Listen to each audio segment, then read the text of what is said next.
you, I want to give you a brief description of the League. The League of Women Voters is a unique, multi-issue, nonpartisan political organization which does not support or oppose specific candidates for public office. It encourages informed and active participation in government, influences public policy through advocacy and education. As the recording told you, please be sure that all cell phones are turned off as a matter of courtesy, and that there's no videotaping or filming of them, except by those who have obtained permission from the League of Women Voters. Candidates' literature is available. Is it available on tables outside? I don't have that. You don't have any. No. Okay, but you are here. Okay. The questions to the candidates tonight are from you, the audience. As you came in, you were given index cards in which to write your questions. That is the only way to ask a question tonight, by doing so in writing. You won't be standing and asked to speak verbally. You are welcome to ask more than one question, but please just one question per card. League members and event co-sponsors will collect your cards, so if you, as the forum goes on and you think of something you want to ask, that's fine. Just kind of wave your card and somebody will pick it up. We'll bring it over here where members of the League of Women Voters will just read through everything, sort them so I don't ask duplicate questions. And then they'll hand it to me and I'll be reading them. Both candidates will be asked each question, and each will have 90 seconds to answer. We have a timekeeper from the League who's here in the front row who will let the candidate know when he has 15 seconds left. If you go over your time, I will probably interrupt you. Each candidate has a red card that he may use if he wishes to rebut a response from his opponent. To indicate rebuttal of the candidate, please just hold up your red card, get my attention, so that I can recognize you, and then you can use, you'll have 30 seconds, sorry, you'll have 30 seconds for your rebuttal. And you can use a rebuttal card 3 times during the forum. The views expressed during the forum are those of the candidates, not of the sponsoring organizations, and the sponsorship of the forum is not an endorsement by the sponsors of any candidate. Please remain silent during the audience. Please remain silent during the forum, and please hold your applause until the conclusion of the forum. At the end, we invite the audience to visit with the candidates who remain to chat with you. All right, I've introduced you both. The candidates drew straws for who is going first. As I understand it, Mr. Jones will be doing the opening first. So, Mr. Jones, you have 2 minutes for your opening statement. Well, good evening. Thank you. I want to thank you for moderating this. I want to thank the League of Women Voters for putting this on, and the students, and SUNY Plattsburgh for hosting. My name is Billy Jones. I was raised on my family's dairy farm in Chateaugay, New York. I operated that family dairy farm for a number of years after I graduated. Then I entered the Department of Corrections, and I'm a 20-year veteran correction officer. In 2009, I was elected mayor of the village of Chateaugay. In 2011, I was elected to the County Board of Legislators, Franklin County Board of Legislators. And I've been on that board for the past 6 years and chairman of the board for the past 4. The reason I'm running for New York State Assembly is I have a 3-year-old daughter, and I want her to grow up here in the North Country and receive a sound education. Now we need a little tweaking with our education system. We need to take the focus off from high-stakes testing tied to Common Core. We need to get more local control to our school districts so our teachers can actually teach in our classrooms. And we need to provide proper funding for our public schools here in the North Country. I want her to grow up in a safe neighborhood, in a safe community here in the North Country, and I want her to get a good paying job. In order to do that, we need to improve our infrastructure. And the number one thing we need to improve on our infrastructure is providing broadband. Our businesses need broadband here, our residents need it, our small businesses need it to get into the 21st century economy. That will provide jobs here in the North Country. And in order to do that, We need to clean up Albany. We need to clean up the public corruption in Albany. And that is why I have vowed to take no outside income if I'm elected to be your legislative representative. And I look forward to a lively discussion with my opponent. And I thank him for being here also tonight. Thank you, Mr. Jones. Mr. Mulverhill, you have 2 minutes. Well, I like Mr. Jones. I would like to thank you, Your Honor, for being the moderator. We couldn't have found anybody better, I'm sure. Thanks to SUNY Plattsburgh and the students here for putting this on. We appreciate it. I'll just tell you a little bit about myself. Anybody who has children knows how important it is to have family, and family is very important to my wife and I. Together we have 7 children, and we're very proud of our children, and really what a great job we've done raising them. We have a teacher, 2 corrections officers, mechanical engineer who currently works for BMW in South Carolina. Our daughter is attending the Savannah College of Art and Design in Atlanta, Georgia. We have a son recently graduated from college in the criminal justice, and we have a 15-year-old daughter, and anybody who has a 15-year-old daughter, I guess I don't have to say any more than that. But we firmly believe that Casey someday will rule the world. Families, there's always struggles within families. Casey is a type 1 diabetic. She has been since she was 3 years old, so there's a lot of chronic care that goes with that, and it's been a challenge for the family. As far as myself, I was a corrections officer for 4 years. I was a New York State Trooper for 23 years. I retired from the traffic section, the State Police and Troop B. I was the traffic supervisor.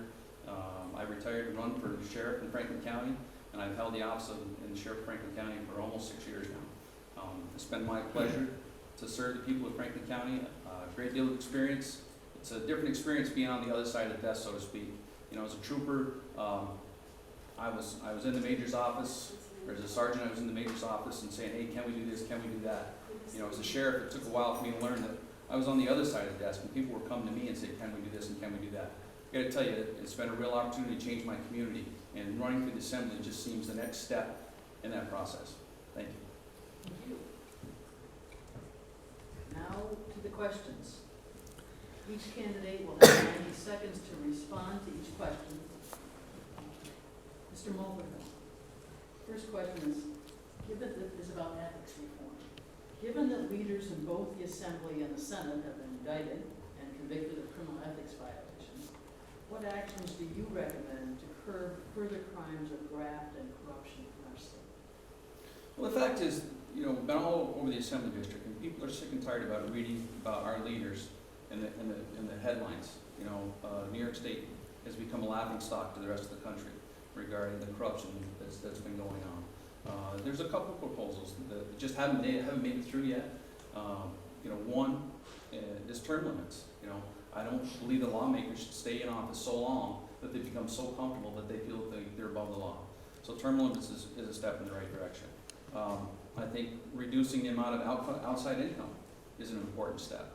The other part that goes with this is when lawmakers or people in public service violate the law, then they should lose their retirement. They shouldn't be allowed to draw a state retirement. If they earn graft gratuity as a part of their position, then as a penalty, they should lose their retirement. So outside income, I think, is a big part of it. I think it was always meant to be a part-time job. However, if I'm elected to the Assembly, it will be a full-time position for me. My office is going to be here in Plattsburgh. I plan on continuing working for the people, and I think it's important that term limits is something that this particular legislature fights for. Thank you. Yes, I believe that a lot of the problems in public office and in Albany does stem from outside income. That's why I have vowed, if I am elected to be your assembly representative, that I will fight for legislation to ban outside income or strictly prohibit it. I myself will not have any other job. Being your legislative representative will be my only job. We also need to look at the large amounts of cash that come in to these campaigns. We need to, the so-called dark money, we need to get more transparency on that. We need to really focus on that because our democracy shouldn't be bought by millionaires or billionaires, and we really need to focus on that. But those are two things, and I would propose legislation to ban outside income for lawmakers. If not, we should strictly limit it and be as transparent as possible in that. So I think those two things are a good start. As Mr. Mulverhill said, a lot of the problems stem from people getting in office and being influenced. They have another job, outside income. So I would certainly go along with those two proposals. Thank you. The next question is about the Women's Equality Act. Many research, and, sorry, it refers to Mr. Jones. Yes. Many researchers now believe that motherhood is a critical factor in the gender-based wage gap. Nearly 85% of women will become mothers at some point in their working lives. Mothers in the United States who hold full-time year-round jobs are paid $16,000 less annually than fathers who work full-time year-round. How would you help prevent and remedy pregnancy discrimination against women workers? Well, I'm all for the Women's Equality Act, the legislation. I think it's a travesty that we're sitting here in 2016 and there's such a disparity in income between women and men. I don't agree with that, and I would fight for anything to close that income gap to make it equal. I believe there should be no discrimination with employment for women that take leave of pregnancy or anything along those lines. So I would fight for legislation that strictly prohibits any discrimination, and I would certainly fight for women's equality in our society for equal pay. It's just ridiculous that in 2016 we're still discussing this. Thank you. Well, I think this goes to, we've come a long way, but I think it kind of demonstrates how much further we have to go. 4 years in corrections, I got an opportunity to work with female corrections officers, shoulder to shoulder. They did as good and oftentimes a better job than some of the male officers. As a state trooper, I can tell you that I rode the midnight shift with female troopers. There was never a question as if they were behind me when I went through the door, but a lot of times they were in front of me and I was the one behind. So as far as the disparity, it's difficult for me to understand why there's a disparity. They can do the job, they do the job as well, like I say, certain times, oftentimes better. And sometimes in certain circumstances they have a better understanding. So I don't understand why the disparity is there. Like I say, it seems to me that we've come a long way, but obviously we have so much further to go. So I would support any legislation that would enhance the woman's ability to maintain the same salary as any male individual. I mean, it just makes sense to me. We're all doing the same work. We should all be making the same pay. Family Leave Act has offered some relief to that, but obviously there's not enough assurances there. And I think this is more in the private sector than it is in the government sector. Thank you. Next question is about prison closures, and Mr. Mulverhill will be the first to be asked to respond. There is always a concern in our country about prison closures and staffing levels of prisons. Could you address these issues? Well, staffing levels, I mean, there was an issue when I first started sheriff as in the Franklin County Jail.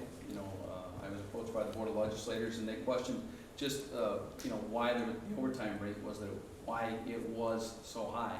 So I had asked the independent commission on corrections to come in and do a staffing audit, and they found that we were 10 correction officers short. Being 10 officers short caused not just an overtime issue, but it caused a problem with, being able to supervise inmates with mental health issues, being able to give proper supervision to the inmates who came in substance abuse. So staffing of prisons is a safety issue, and it's a safety issue not just for the officers, but also for the inmates that are in the jail. So I guess it's important to staff our prisons. Living here in the North Country, we opened our doors years ago and said, said to the state of New York, come build your prisons here. You know, it's an industry for us. We want to put people to work. Come build your prisons here. And now that we've based a certain part of our economy on those prisons, on those jails, the state comes along and says, we want to close those jails. It's not right. It's not proper. You know, we gave up land. We had people who took occupations in the corrections field, and now we're being turned away. So we want the prisons here, and we enjoy the benefits of having the prisons here, and we enjoy having a safe and secure staff. Thank you. Well, this is a subject that hits close to home for me. We had a correctional facility in my hometown close. We've had 2 in our county close, and I led the effort to form a task force to save our prisons, to save our prison in Chateauguay. We were successful for a little bit with help from our assembly leader, Janet Duprey, and a few people, but eventually the governor decided to close it down. And it was devastating for us for that to happen. We all realize how important the prison system is to our North Country economy. It employs thousands of people. It puts their children in our schools, and we need to do everything we can to prevent any further prison closures in the North Country, because it is such an integral part of our lives and our economy. Thank you. The next question is about the heroin crisis. Mr. Jones, the question is, the heroin epidemic is a crisis. What does each candidate, what has each candidate done in your current position to combat this crisis? And what will you do going forward? Well, it's an awful thing that what's going on in our communities with the heroin and opiate crisis. I've been around the district and met with community leaders and parents that were affected by this. I actually have a colleague here in Clinton County that recently lost a son and a nephew to this awful disease. And what she said to me, she pointed at me and said, we need to come up with a solution to get this solved. So I think it all comes down to we have to have education, treatment, and recovery. We need early childhood education in our schools. That is proven to work. We need to reinvest in those early education initiatives. Treatment, we need more beds here in the North Country. We all can agree with that. We have Schuyler Falls opening their detox center, and there's a crisis stabilization center in Malone opening hopefully soon. And we need to get them in treatment. We don't need big health insurance companies telling us when their recovery is over. We need medical professionals to do that. And that is a big thing that we need. They need health insurance coverage for that. And we should stop that at any time. And when it comes to recovery, it should be a wraparound services in the community. It needs to be a community effort. Thank you. Mr. Mulverhill. Well, in my current position, and actually it's a holdover from my previous position with the state police, I was part of the Franklin County Prevention Task Force, which actually started out as an underage drinking task force. And we did surveys every couple of years of the kids in school. And it started, heroin, when we first started the surveys, was never even, opioids never even showed up in the survey. And about 4 years ago, it came a small blip on the radar. And the survey about 2 years ago showed that it was beginning to become a significant problem. And we started as a group then, we started task force forums, whether heroin, opioid forums. And I was actually speaker on 6 of those forums, 5 in Franklin County and 1 here in Clinton County. And I actually had an opportunity to be on the same forum as Mike Nearney, who was a world-renowned drug rehabilitation expert. And like I say, 2 of those forums, 1 in Malone and 1 in Tupper Lake. And we came together as a group, and you know what, the only way we're going to overcome this process is it's going to take a multi-pronged effort, and it's going to take a community effort. We all have to join in on this. You know, I refer to it as the TREE program. We need treatment, rehabilitation, education, and enforcement. You know, and insurance companies can't dictate or shouldn't be able to dictate how long a person's treatment is. That's up to a counselor, up to a doctor, or so it should be. You know, the fail first that a lot of insurance companies have, if you fail a 3-day program, then you can go to a 30-day program. If somebody comes and they're an addict and they have a substance abuse problem and they need treatment or want treatment, then we need to find a bed for them. Thank you. The next question is about environmental issues, particularly oil trains. Mr. Mulverhill. In the recent past, I'm told that because I'm looking at the candidates, people in the audience aren't hearing me, apologize.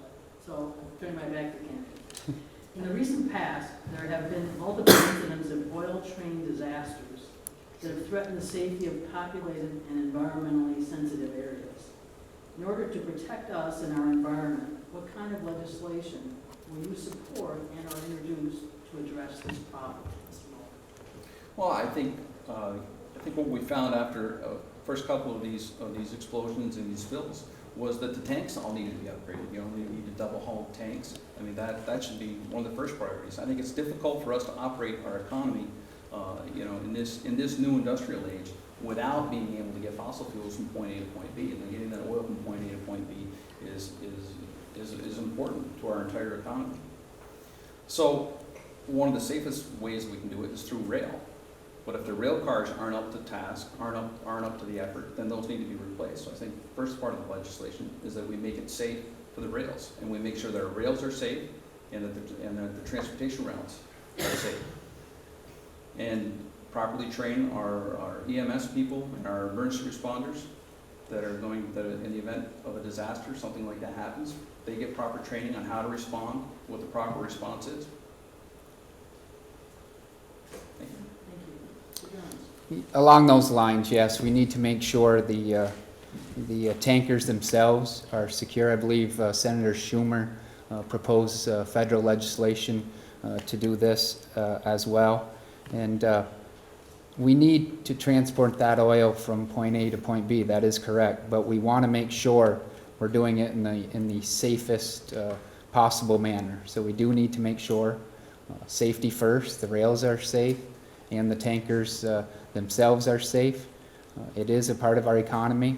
It is going to happen, but certainly need to make sure that safety comes first. And if there's any legislation that we can propose on the state level, I would certainly be for that.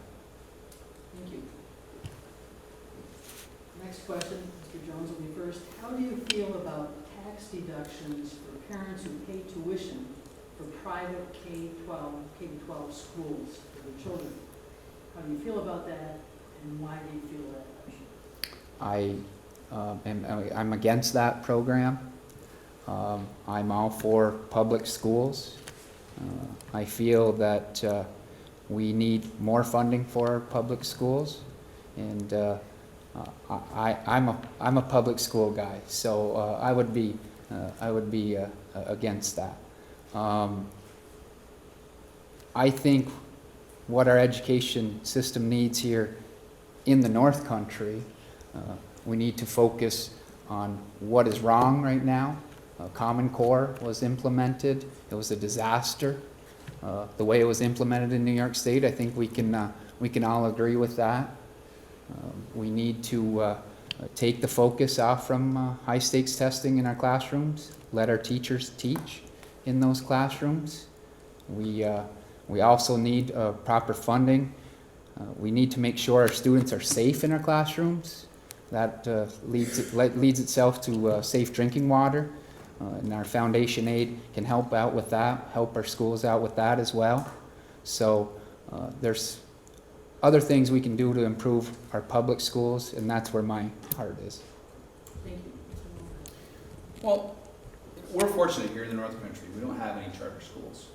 So, you know, it's easy for us to sit back and say, no, that shouldn't happen. But, you know, if you think about the rest of the state where there are charter schools and kids are less fortunate, and it would be great if their parents could get a tax break so they could send their kids to these charter schools or some of these private schools, I wouldn't necessarily be opposed to that, as long as the stipulation is we lose absolutely no funding from our public schools. So we shouldn't take money away from the public schools so the kids can attend charter schools. But I'm not opposed to giving somebody who wants to have, their child wants them to have a better education to getting a tax break. Like I say, really what we're talking about is charter schools. And we need to provide opportunity for every student. And we absolutely need to do a better job funding our public schools.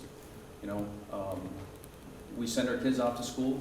Like I say, I've had an opportunity to send 7 of them through the school system. We send them off to school, we expect them to get a good education. So, and the funding has to be there.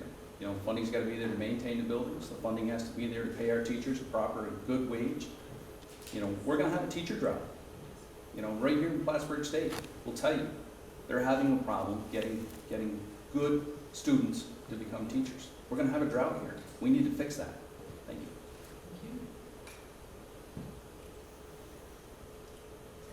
Next question. At the national level, we have repeatedly seen personal attacks, lack of transparency, and in general, negative politicking.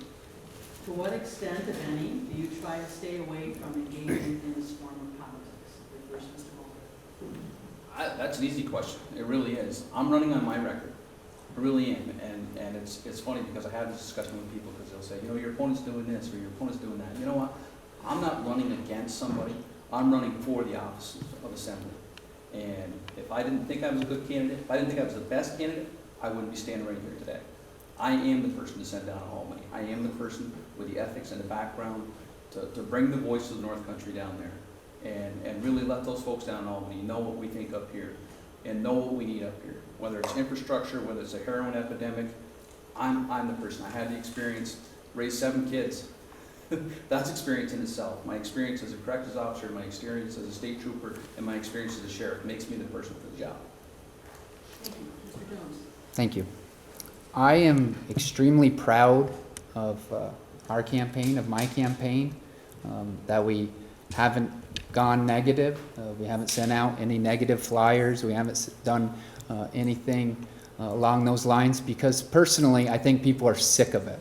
I think they're sick of the national politics, the mudslinging, and the absolute craziness that's going on here.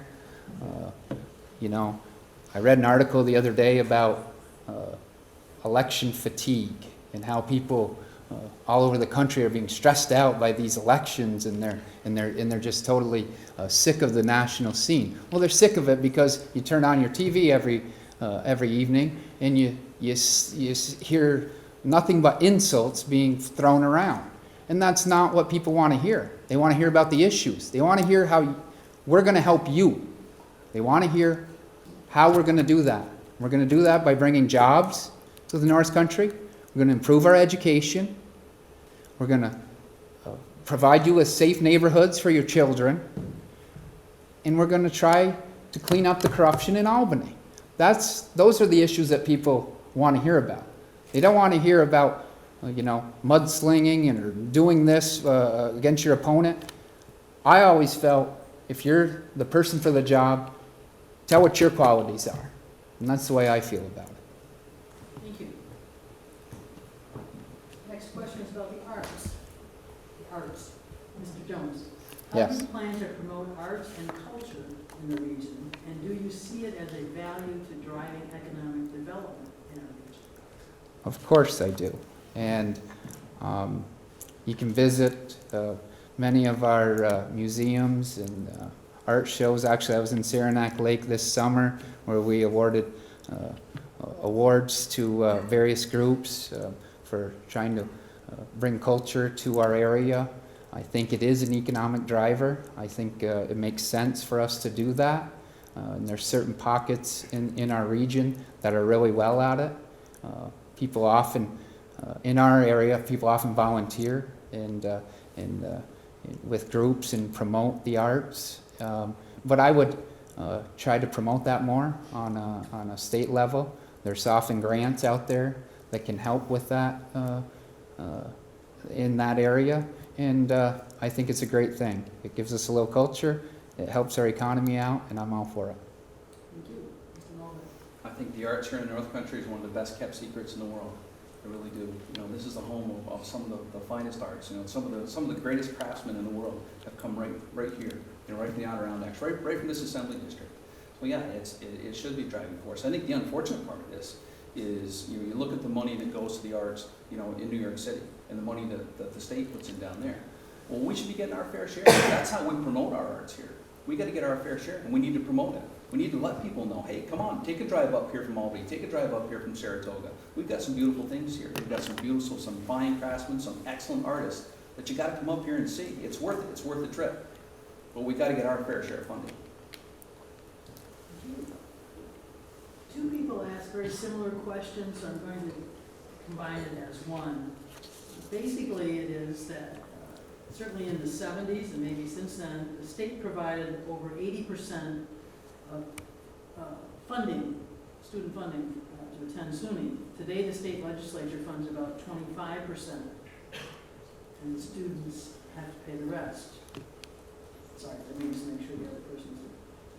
And how do you feel about that? What would you do to change it? And any other ideas you have to ease the burden on students in the debt crisis that they're experiencing? Well, quite honestly, the state has failed our SUNY system. They haven't financed it. They haven't given it the money that it needs to survive. You talk about student debt. I believe students should have a little debt. They should have a little skin in the game, so to speak. But it's our responsibility in return for that, we give them an outstanding education. And the state just hasn't financed the SUNY system to the point where we can do that. So as a result, we need to back up the SUNY system. We need to provide more money to that system. I had a meeting with Dr. Ettinger just a couple weeks ago. Just the maintenance on this place alone. If the state took over just the maintenance of the buildings here in this campus and allowed tuitions to go towards the students, we could lower tuitions. Just by doing that. We need to increase the TAP. TAP hasn't had an increase in years, and we need to take another look at the financial requirements for TAP so we can provide more assistance. And the thing is, the money's there. It's a $156 billion budget. It's about priorities. If we want to have a good SUNY system like we've had in the past, if we want to return that to a great system, then we need to put the money towards it, and it needs to be a priority. So financing the SUNY system, helping out with simple items such as maintenance and whatnot, and allowing each SUNY college to be their own entity. I think that's important. And Dr. Ettinger had commented on how SUNY can raise their tuition. They tried it here once, and then the state took their funding away. It's just not fair. It's just not fair. We need to do a better job in their SUNY system. Thank you. Thank you. Mr. Jones. Yes, I deal with this on the county legislature with the community schools we have, and I can tell you the state has failed our community schools and our SUNY schools because they have continually dropped in their maintenance of effort. We need to correct that. I also met with Dr. Eckling here on the SUNY campus, and he said those were his top two issues, where the state needs to provide their fair share of the tuition, and we can also talk about mandates that the state puts on our SUNY schools. And he talked about a couple in particular, but that's what drives the tuition up. And we need to come up with ways to stop these mandates on our SUNY schools, and we need to make the state accountable and pay their fair share. We also should increase the limits for the TAP program. That's another way to help students out and ease this burden. There are different things. I believe also in helping students get into the community schools, community colleges. At 17 or 18, 19 years old, many of our students don't know what to do. So it's a good first step to figure out what they want to do and then go on to a 4-year college. But we need to help our students with these costs. Thank you. Next question is about each of your work-family balance, would be a way to say it. You each have talked about your families.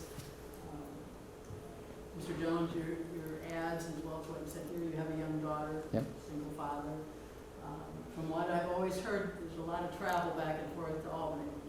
Sure. And how do you see that you can balance being the father you need to be and your obligations to the constituents? You know, that's one of the most difficult things to deal with, actually. And I'm not saying if I'm elected to be the assembly person that it'll be any kind of break, because I will continue to work as hard as I can for my constituents, but it'll cut me down to one job, and I have 3 now. So that actually will give me a little better time management, I should say.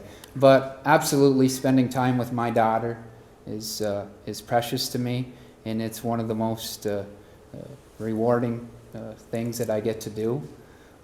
But it will be a balance, and it will be difficult, and as I'm sure it will be for Kevin if he's successful. But we do our jobs now. We all make sacrifices. All of our families make sacrifices out there in everyday life to do our jobs, and I don't feel it'd be any different for me. But it certainly will be a balancing act, and not something I'm particularly happy about. Thank you. Mr. Mulverhill? I gotta tell you what a sacrifice that is. I went to the State Police Academy in September of '87, and my firstborn was born in August of '86. And I still recall what a struggle that was on Sunday night when it was time to leave the academy. Just how horrible I felt leaving my 18-month-old there with his mother for a week. It was just, it was a very difficult time. And, you know, as corrections officers, especially as a state trooper, you spend a lot of time away from home, and you're not there for all the holidays, and you're not there for all the baseball games. And I've been fortunate, as sheriff, that I finally got an 8 to 4 kind of weekends and holidays off job, and it's been very enjoyable. But my kids are mostly grown now. I've got, Casey's left at home, and she's very, very well rooted. I really don't have an issue with leaving Casey at home while I go down to the assembly. I think it's a good mix for us. Casey's excited. She's very curious. She can't wait to be educated about it. We have a constant line of communication. The thing that I didn't have back in 1987, and that we do have now, these cell phones and instant communication. And Casey has a leash on me. It's not the other way around. So I see that going pretty well. Thank you. Thank you. Next question. I apologize that you can't hear me, but I'm turning away from my phone. National policy has a direct effect on local and regional conditions. Presidential candidates are very different on a number of issues with policy implications that will impact directly on this region. How do you think their views will affect people in our area? Mr. Mulverhill.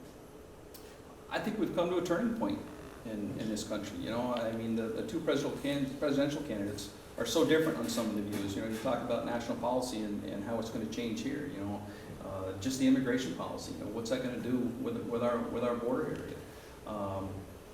And I don't have a crystal ball. I don't know how it's going to turn out.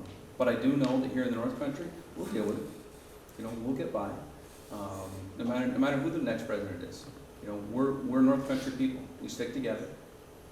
We overcome, we adapt, we overcome, and no matter what happens on the national level.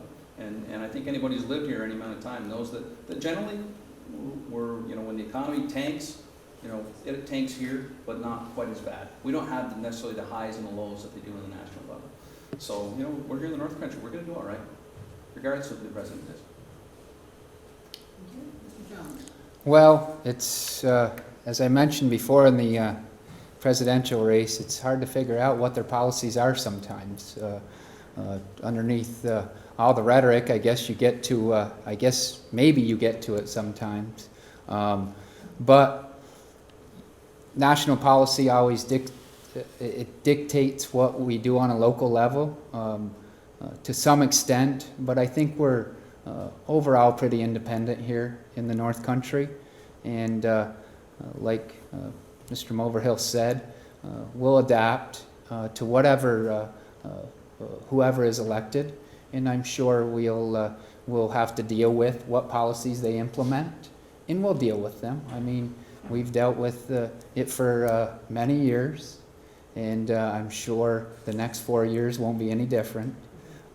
But certainly, people have preferences on what they would like to see and who they would like to see and what policies they would like to see. But we'll certainly adapt to it, and you know, I don't think anybody's going to go running off to Canada. Thank you. Maybe.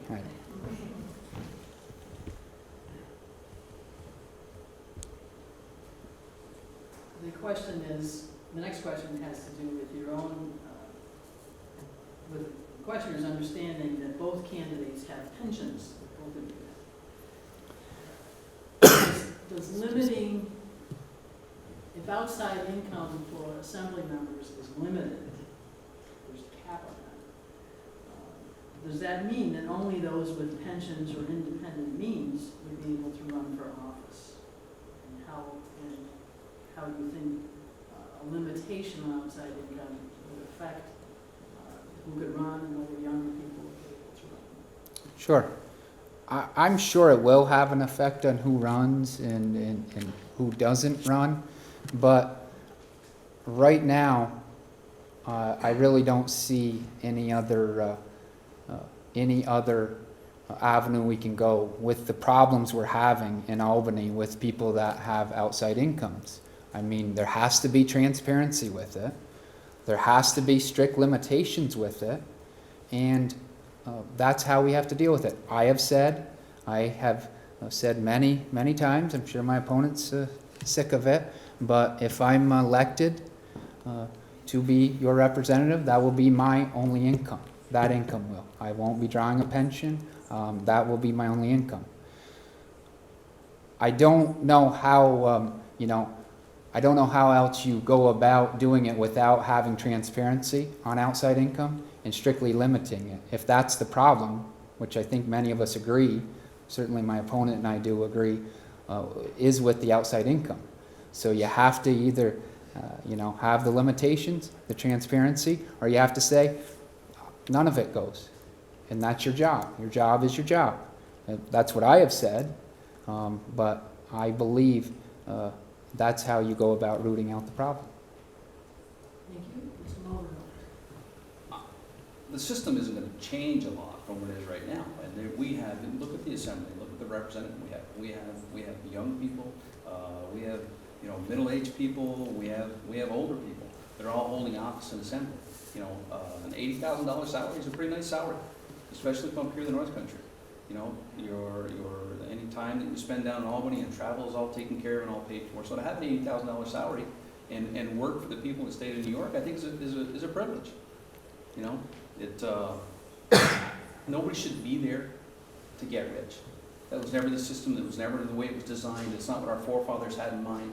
It's a part-time legislature. So I think an $80,000 salary is plenty. As a matter of fact, I've said, everybody's heard about the big increase that may be coming down the pike. If that increase comes through, I pledge to donate whatever that increase is to local charities. I'm not there to make money. That's not what it's about. I'm going there to represent the people. And even though it's a part-time position, I plan on being a full-time assemblyman. The office is going to be here in Plattsburgh. The staff is going to remain in place. The numbers aren't going to change. I'll be here every day. I commuted back and forth to Raybrook as a traffic sergeant for 10 years. And commuting back and forth to Plattsburgh to serve the people of the state of New York would be my pleasure. Thank you. Thank you.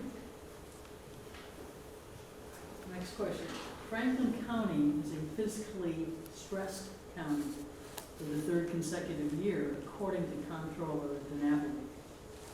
The reserve accounts have decreased more than 80% in the past 3 years. Albany needs fiscally responsible people addressing the budget and legislation. What ideas do you have for fiscal restraint? Mr. Mullen? Well, I think it really comes down to priorities, and we need to prioritize. I don't think necessarily keep borrowing from the reserve fund to make up so that we stay under the tax cap. I think the issue actually started before the tax cap was implemented.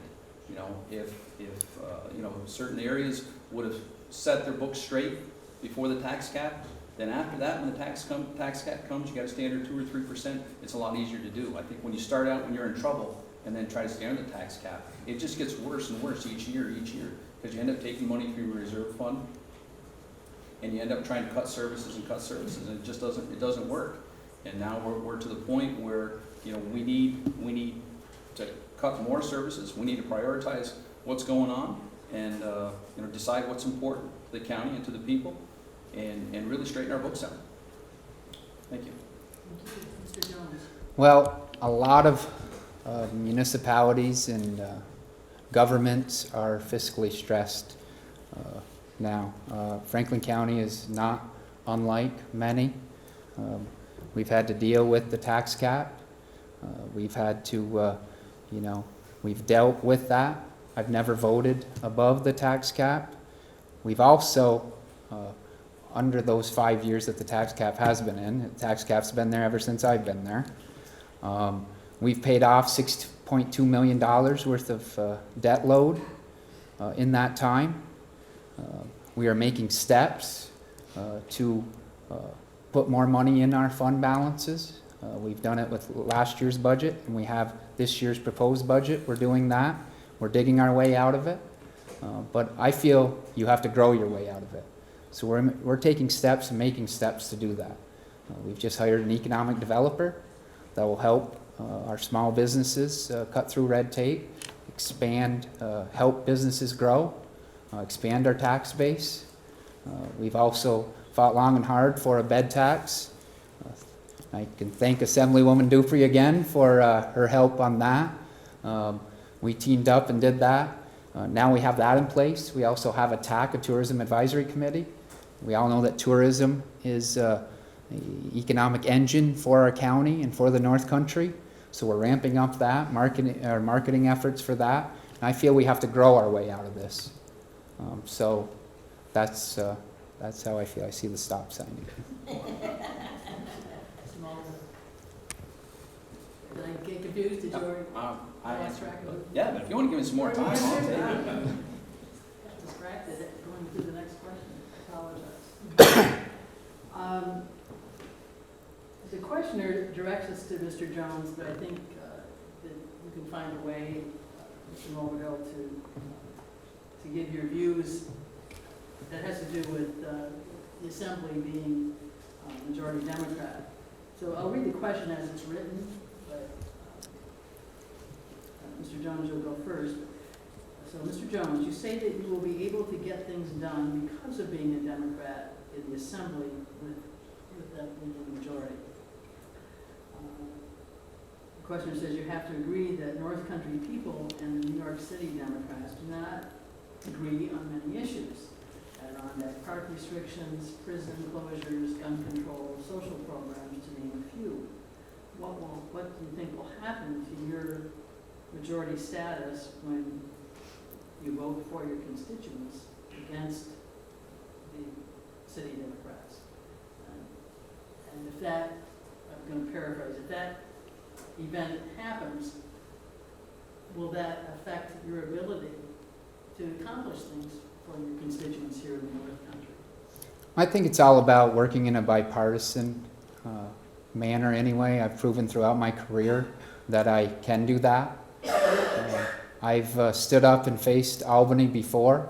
I mentioned earlier about the prison closures. I stood up against Albany in doing that. I don't think that's an issue. I'll always stick up for what is right for the North Country. There won't be any compromise there, and I've proven that. But it's all about working across the aisle.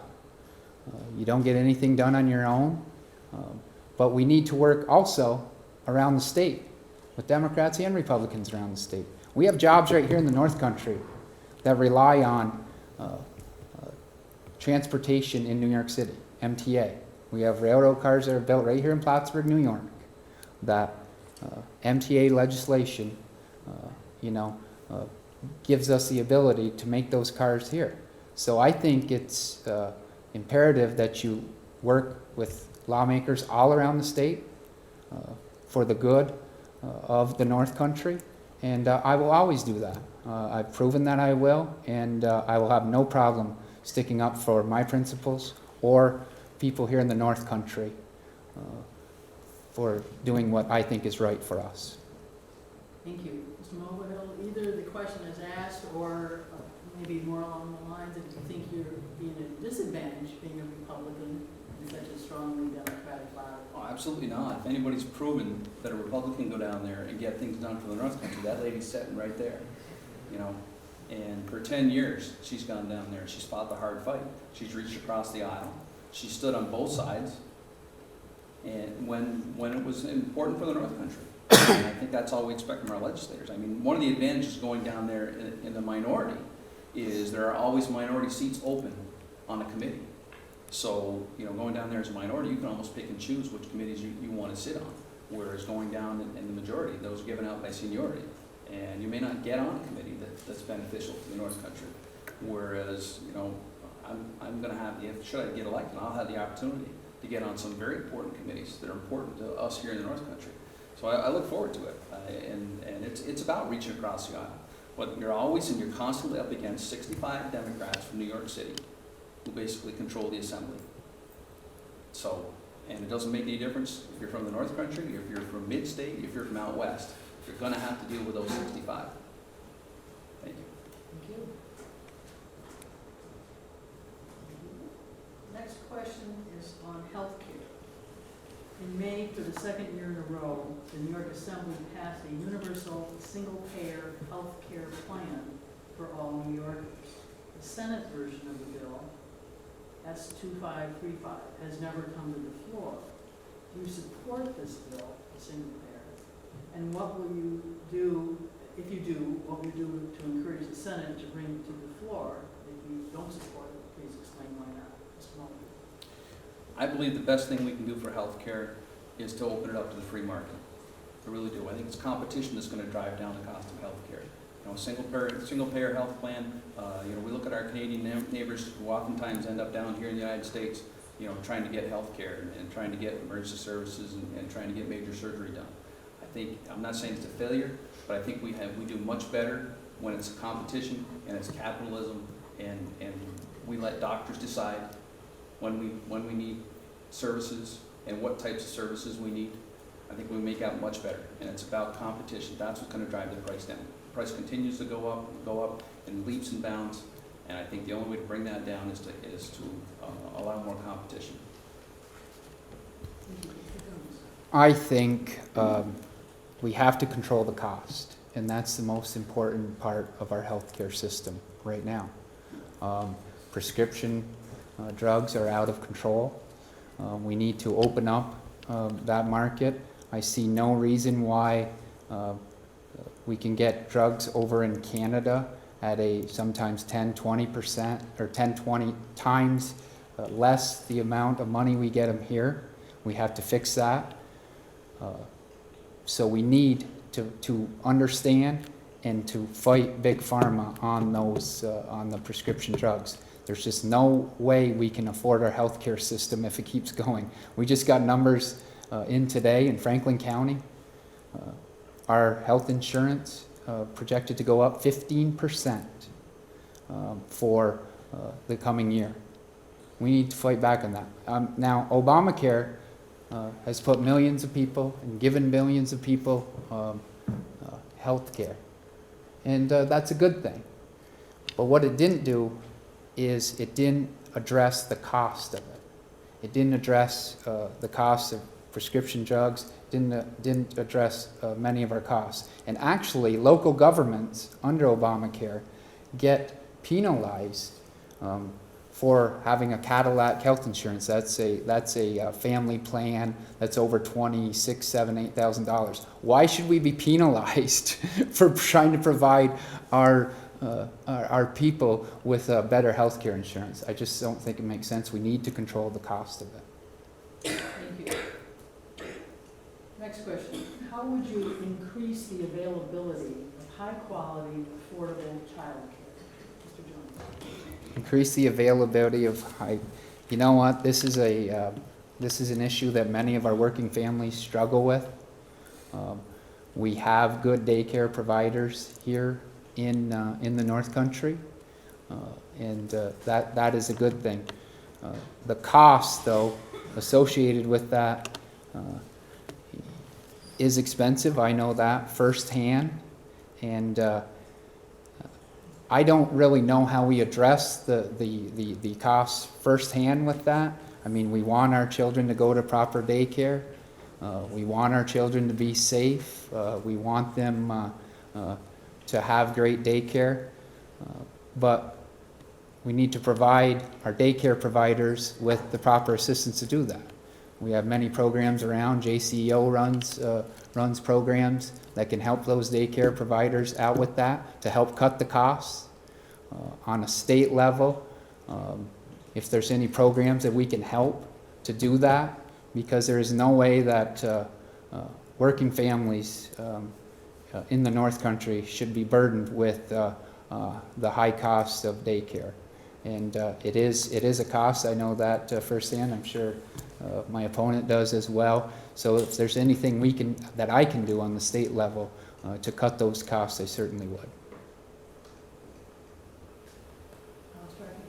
Yes, yep. It's about priorities. You know what? Like I say, $156 billion budget. There's money there. It's priorities. If we want good, safe places for our kids to grow up and go on a daily basis, we need to provide a good, decent salary with good, decent training, and we need to be safe and secure, knowing that our children are safe and secure. That may mean an increase in whether it's a tax break or whether it's a grant to get these places started and give people who are taking care of our children and helping us raise our children, give them a proper salary. Because one of the biggest problems with these daycare facilities is the turnover in help. You know, they can't keep good help. They can't keep good help because the rates are so low. Like I say, it's all about priorities. We want to provide adequate, good, safe, sound daycare for our children. Then we need to finance it. We need to pay for it. Whether it comes out of the $156 billion or it comes out of the $19 billion that was stuck in the budget for politicians to buy votes with, or whether it comes from, you know, eliminating fraud in the welfare system, the social service system. There's money there, and our children and daycare facilities need to be a priority.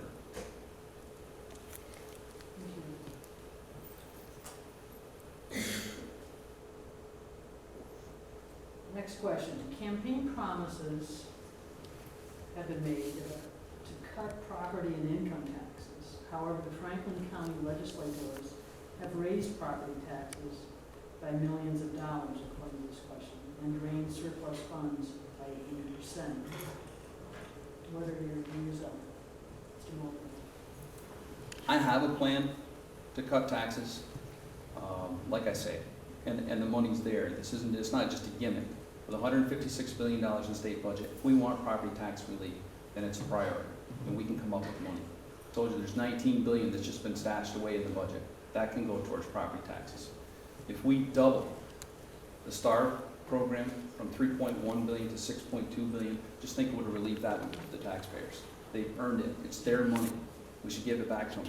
You know, we were at a debate yesterday in Brushton, Moira, and the gentleman that was in the audience asked the question, you know, why is everybody leaving? Why are all the people moving away? And, you know, and threw the question back at him. You tell me. And he said, those property taxes. You know, people are fleeing the state because property taxes are so high. You know, property taxes are high because we're keeping the money, or they're keeping the money in Albany. It's their money. Lower the property taxes. It's going to keep the people here. They're going to live here. Their children are going to grow up here. Like I say, we live in the greatest part of the state, but the property taxes are killing us. They're killing us all. Thank you. Thank you. Mr. Jones? Yes. For the last 5 out of 6 years, Franklin County has not gone on over the tax cap. I know that because I've been there. I've never voted over the tax cap, and it's certainly been below 2%. They call it a 2% tax cap. We all know that that's not true in local government. Sometimes it's as low as 0.64%. So on our end, we have not raised taxes in the past 5 years.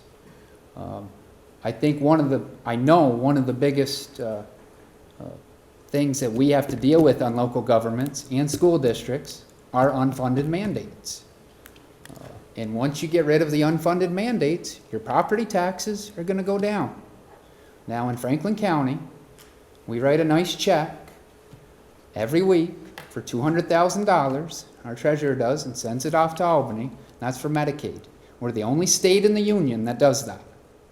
The only state in the union where our Medicaid costs are on the backs of our property tax owners, and that is an unfair tax for our property tax owners. I will fight against that in Albany.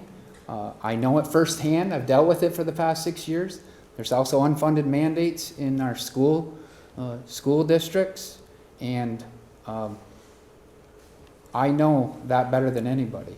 So those are some of the things that we can fight back on. Thank you. Mr. Mulverhill, would you like to rebuttal? Mr. Jones has stated that he hasn't raised taxes in the last 5 years. And taxes, there's been an increase in the Franklin County taxes of almost $2 million, $1.8 million. So I don't know if maybe he misspoke, or if he was just talking about because he was under the cap that the taxes didn't get raised. But regardless, the taxes have been increased. Do you wish to respond, Mr. Jones, or no? The numbers speak for themselves. The correct numbers do. Thank you. Next question. We have time. People closer to their homes, but the fact is that most of the prisons are upstate, and like Mr. Mulverhill had mentioned before, we opened them with open arms when they were being built, and now we depend on them, and that is the way the system is. I believe we should do something about the high incarceration rate of our youth, and there are many places we can go to do that, but we definitely need to help out in that. Mr. Mulverhill? Yes, they are separated from their families, and they are sent far away. They've committed crimes. They've committed serious crimes. That's why they're in the state penal system. The thing that we have done, we provide buses, we provide transportation for those families. They see them on the weekend. The visitation wouldn't differ a lot if they were right in the local area of the city. The important thing is that we get them into good programs, wherever they are, so that we can start the rehabilitation process. If they have a drug issue, we get them into drug programs. We put money aside so that we put, whether it's heroin or opioid addicts, we can put them in one place and treat them all. But they're a ward of the state. You know, it's unfortunate that it's for the families, but they've committed crime. They've committed crime against the society, and it's not that they need to be punished, but they need to be put in a position where the program is, where we can start a rehabilitation process and try to return them back to society, and get them to the point where they don't commit crimes again. Thank you. Thank you. On to the next segment.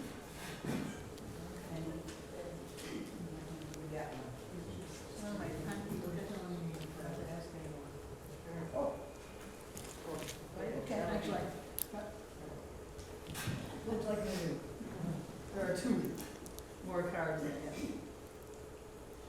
There's a segment for each candidate to ask each other a question, then there's a closing comment. Madam Timekeeper, you have, I think we should move to the. we've done 18 questions. Yeah, I think. Is that all? I think, All right, go back. we'll go on to the next segment, which is that each candidate will have the opportunity to ask a question of the opposing candidate. Sorry, here we go again. Mr. Mulverhill, it is your it's your turn to ask Mr. Jones a question. He will have 90 seconds to respond. You have a question for Mr. Jones? Mr. Jones, when after the staffing audit was done for the Franklin County Correctional Facility, for the county jail, you had made a comment in open session legislature that you had seen places that cuts could have been made in that staffing audit, and that in fact there were, the staffing audit required 10 additional positions to be added to the county jail. Those 10 positions weren't added until the commission had basically forced the hand of the county. And I was wondering, you never came forward with which positions you would cut and how you would cut them or where they would be. And I just was wondering what your suggestion was on that. Well, Kevin, I don't think I ever said what positions we should cut. When we both entered office, that was in 2011. Has it been that long? Within the first 5 months, you asked for a staffing audit from, the corrections. And when it first came back, it was probably August of that year. Actually, the number was 18. that was the number you had presented to us in the legislature. And we were all kind of taken back because there are only 50 to 60 employees at our correctional facility in Franklin County. So the number did seem a little high, and yes, a lot of legislators did question it. But you know what we did? We sat down with corrections. We got on the phone, asked for a meeting. We got them back up here, and that number was reduced to 9. And I believe we have fulfilled that. We have fulfilled that, and hopefully now you have a secure and safe correctional facility. Thank you. Mr. Jones, do you have a question for Mr. Mulverhill? How's your family holding up? Great, you know, I gotta tell you that it's been a real pleasure. My wife Shelley has really grabbed the bull by the horns on this campaign trail. And Casey has just been a riot. She really has. She's doing a lot of Facebook stuff. And right up until just a couple of days ago, she took a selfie the other day and said that she was bored with this campaign. She hadn't had enough. So I hope we're getting to the end. Yeah.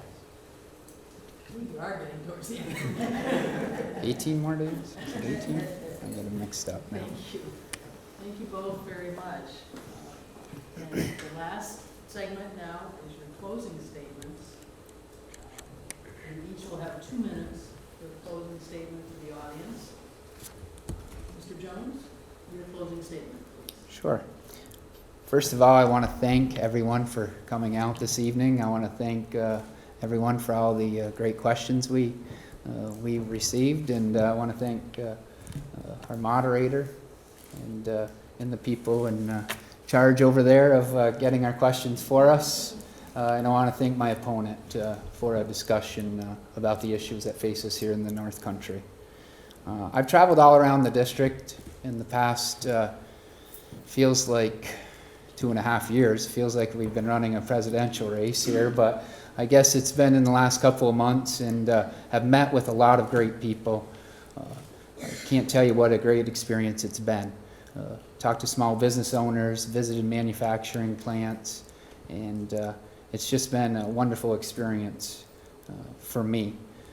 We've contacted several thousand people. I've knocked on almost 3,000 doors myself.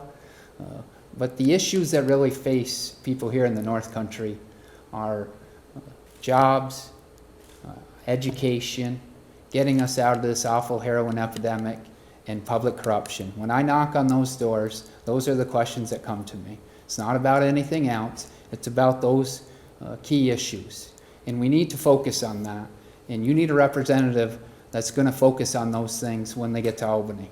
That's why I'm asking you to vote on November 8th for Billy Jones. Thank you. Thank you.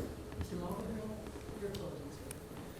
It's days like today that remind me why I'm running for the Assembly.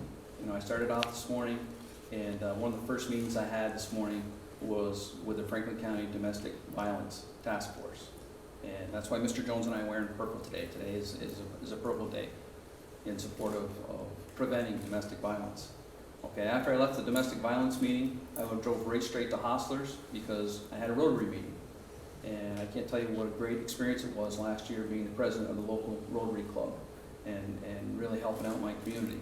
As soon as I left the Rotary meeting, I had the Franklin County Prevention Task Force meeting. And we sat down there and we discussed an actual needle exchange program that we'd like to introduce into Franklin County. Well, once that meeting was done, we had a suicide prevention committee. That's one of the best committees I think I've ever been on. You know, and we're discussing ways to prevent and reduce the number of suicides in Franklin County. And there was a gentleman there from Clinton County, and we're trying to merge the counties and use multiple programs back and forth, and it's just been such a great effort. And you know, those are just things that I've been involved in that have helped my community. And I've been able to bring in new programs, Project Lifesaver, you know, for young children with mental disabilities who may wander away from home. You know, we put a bracelet on those kids, and if they wander away, and we're fortunate enough that, you know, we've got a radio tag on them, we can go find them. You know, the drug take-back program, I can go on, and that's why I'm running for Assembly. And that's where my experience comes from, and that's why I know I can do such a good job for the people in the 115th Assembly. Thank you. Thank you. This concludes our program. And thank you very much to both candidates for a very civil, very courteous, very informative forum. It's a relief to see people running in politics.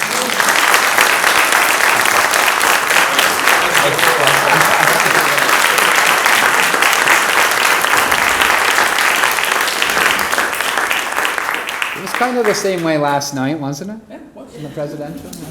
The views, I have a disclaimer required by the league, the views expressed during the forum are those of the candidates, not the sponsoring organization. And the sponsorship of the debate is not an endorsement by the sponsors of the candidate. The candidate's information is posted on, hopefully it's correct, on www.vote411.org. You both have information there? Good. You can go online, vote411.org.